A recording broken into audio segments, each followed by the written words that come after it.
एक और बिंदु आता है, जैसे अभी आदरणीय मोहन जी ने इस विषय को रखा कि नई पीढ़ी को यह बातें समझ में आनी चाहिए। माननीय प्रधानमंत्री जी का संदेश आप सभी लोगों ने उद्घाटन सत्र में देखा। आज इस बात की बहुत जरूरत है कि how the new generation gets connected with this. और कई बार उन लोगों के मन में इस प्रकार के सवाल भी आते हैं कि भाई what is the utility of the temples, what is the main role of the temples. अभी just previously we were witnessing the TTD presentation and it is shown कि कितने 6 लाख लोगों का लड्डू बनते हैं, कितने लाख लोगों का पर डे खाना बनता है, and it is all over the country. सारे मंदिरों में भंडारे चलते हैं, गुरुद्वारे में लंगर चलते हैं, and this is the main hallmark of our culture. And those who want to teach us about the so many imaginary negative points of temple, they represent those culture who says there can never be a free lunch. If there is a free lunch, there has to be poison in it.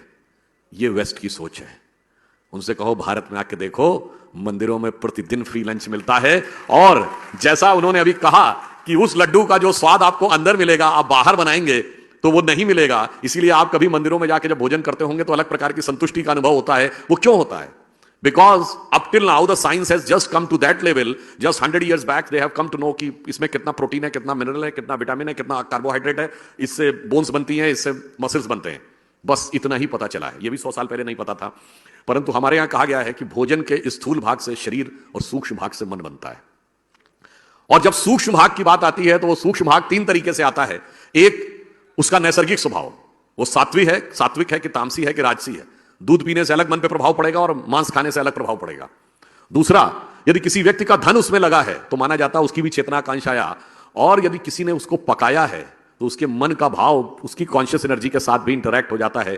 क्योंकि temple में जो भोजन बनता है वो पवित्र भाव से बनता है, इसीलिए आपको उसे खाकर ज्यादा मेंटल सेटिस्फैक्शन का अनुभव होता है।